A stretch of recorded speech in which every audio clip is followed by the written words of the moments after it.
Alright, so, as of me recording this, the remake for Paper Mario The Thousand Year Door came out today, May 23rd. And, of course, I have some thoughts on it. So, first of all, it is just an absolute miracle that this game exists at all. If you're unaware, Paper Mario, the first game came out on the N64. Everyone calls it Paper Mario 64, because of course. And then the sequel was The Thousand Year Door on the GameCube, and then this kind of weird middle ground game called Super Paper Mario. I'm pretty sure it came out for the Wii, but it was going to come out for the GameCube, which actually makes a lot of sense because there's already a normal Paper Mario game on it, and since Thousand Year Door did really well, why not make another one? But it got pushed back, put on the Wii, whatever.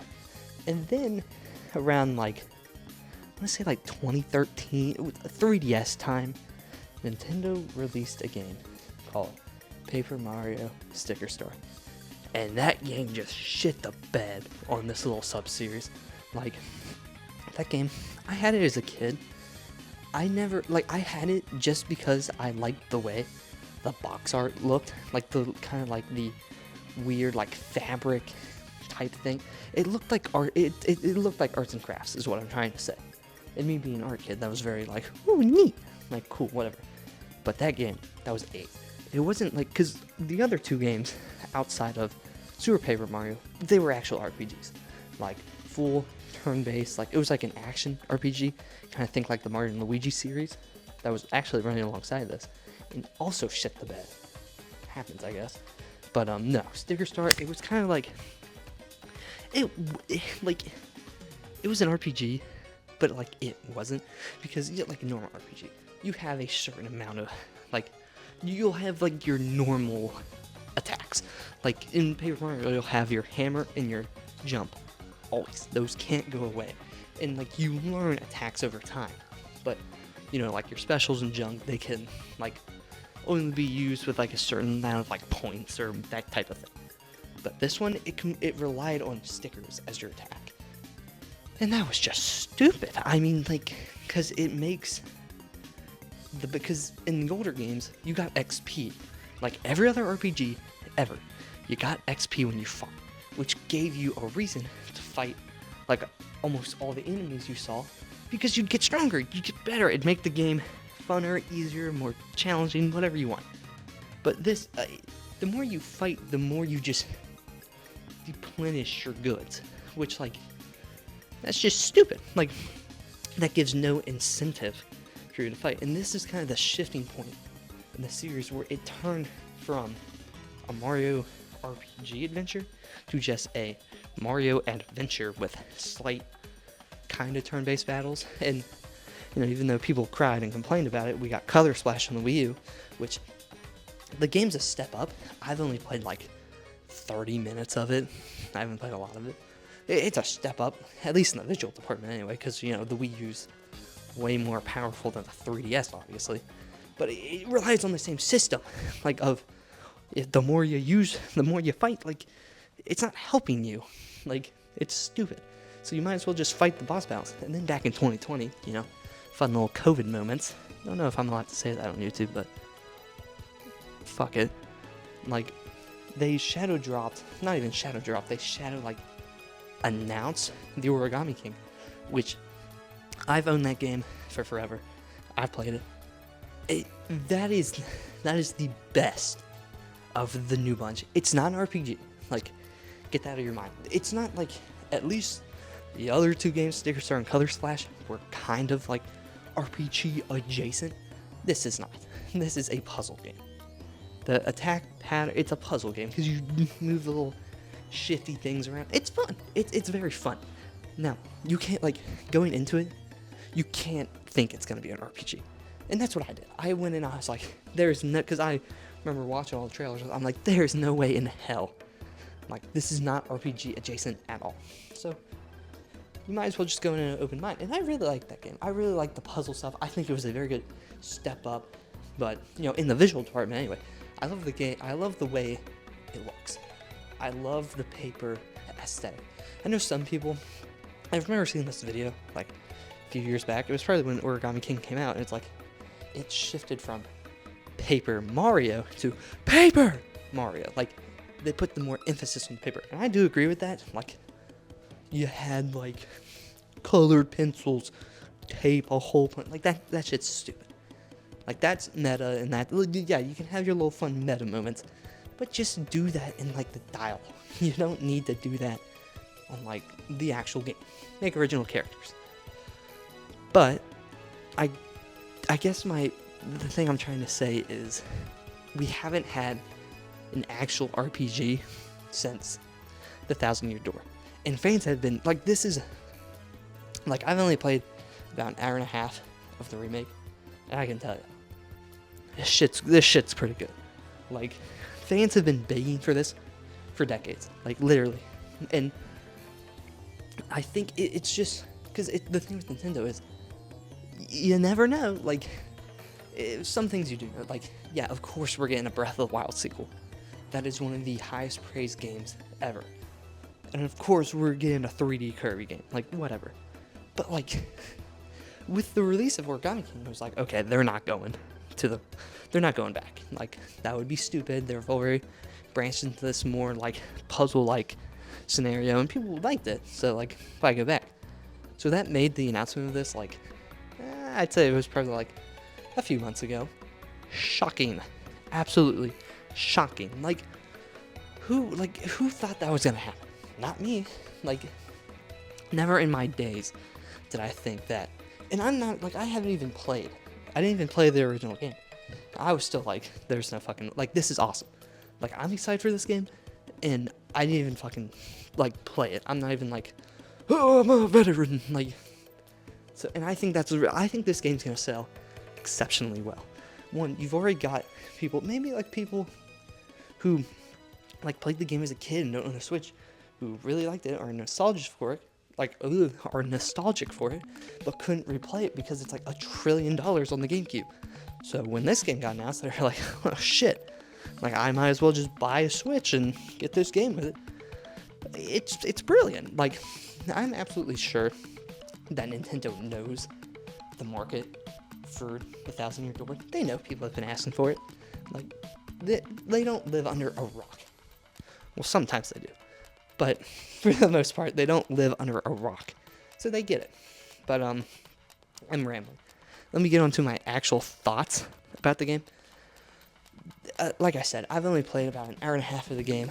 I'm at the part where you're just leaving Rogueport to go to the other, like, area. I'm not gonna tell you what that is, mainly because I can't really remember the name right now. I just know what it looks like. So, whatever. Anyway, the game is splendid. The game is absolutely wonderful. And, like, let's talk about the visuals first. The visuals, fantastic. It's a very interesting take, because, like, with all the newer Paper Mario games, it's kind of like they all had this, like, white outline around each other, which they look like a kid cut them out of paper. Very cool aesthetic. I know some people don't like it and prefer this style of, like, the more cartoony just outlines, but, you know, I'm a big fan of the white outline. I think it's very neat. And you know, this game in the remake, it's very interesting because I would have bet all my money that they would have just taken, because the Origami King's graphics are fantastic. I really like them. So I just figured they'd take those graphics and just apply it to Thousand Year Door. Like, why the hell wouldn't they? Like, it just makes sense. But, you know, they didn't. This stuff is, it's basically if the Thousand Year Door came out today, like, with today's capabilities, the same team, like, that type of thing. And I'm pretty sure the same team, or, like, the same subset, like, same third-party developer or whatever that made the original game made this. Because when the game launches and everything, it shows you the titles, like, the people who worked on it. And in the little copyright, it has, like, Intelligent Studios 2023, so, like, meaning that they made the original game. And if so, that is awesome. Like, that is so cool. Anyway, visuals very nice. It's kind of like because I know the original game, it was basically the Paper Mario we have now, just without the white outline. But now it kind of looks like the little individual paper parts are, like, layered on top of one another. If that makes any sense. Like kind of like a puppetry arts and craft project. It's very cool. I think it. So the gameplay, obviously, this is an RPG. If you're a Mario fan at all, or have been around in the fandom for a little bit, you know what a Mario RPG is, and this is fantastic. Like, I think it's very cool because when I've never played like an actual RPG Paper Mario one. I played Paper Mario 64 like 5 years ago. I don't remember anything about it, so it doesn't count. So like it's very cool. I thought it was gonna be more like hold like the Mario and Luigi games, like hold A to hammer instead of just. It's very neat because you hold the left stick back, and then you release it. It's kind of like you're doing it. I like it. The gameplay and like the combat, very nice. I love the overworld stuff. Like, and I'm not even a super RPG fan. Like, I hate the stop go thing in games. I'd rather just like brute force my way through it. That's why I like games like Doom and like Mario Wonder. Like, it's kind of like no nonsense. Like, you know what to do. You figured it out. It's very good, and I'm sure that'll like dial down a little bit. I'm just at the beginning, so you know it is what it is. But I don't know. I really do enjoy the combat is fantastic. So yeah, I love this game, and I think this game is going to do exceptionally well.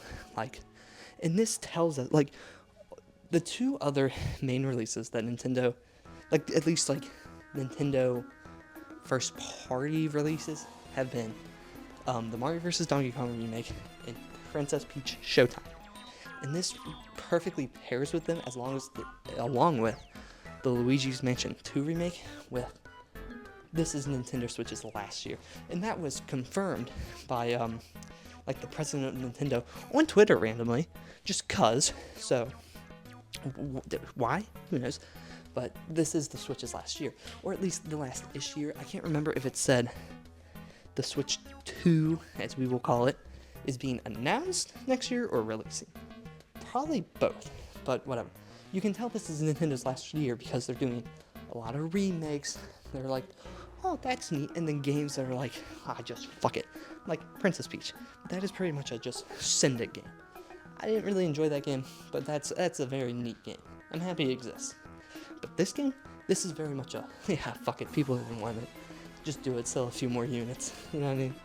And Luigi's Mansion fits perfectly because it's a remake of a game that is a prequel to a game that already did really good on Switch. So this is gonna do good.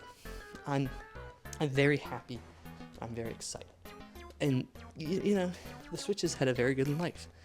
It's thrived. It has. I'm fairly certain it's outsold the Wii, which, if you didn't know, is Nintendo's highest selling console of all time, because of course it is.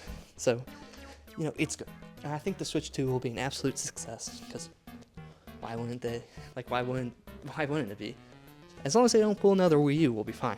But one final interesting thing I'd like to say is that even if you don't, like, even if you're not a big RPG guy like me, like, I've never played, like, a Dragon's Quest or Final Fantasy. It's not really my thing.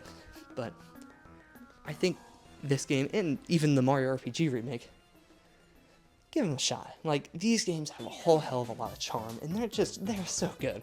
Like, visual-wise and combat-wise, mechanics, everything. They're just fantastic. And if my opinion means anything, I humbly recommend them. So, you know, I think I've rambled on for a little bit too long, if you ask me. So, how about we get to that outro?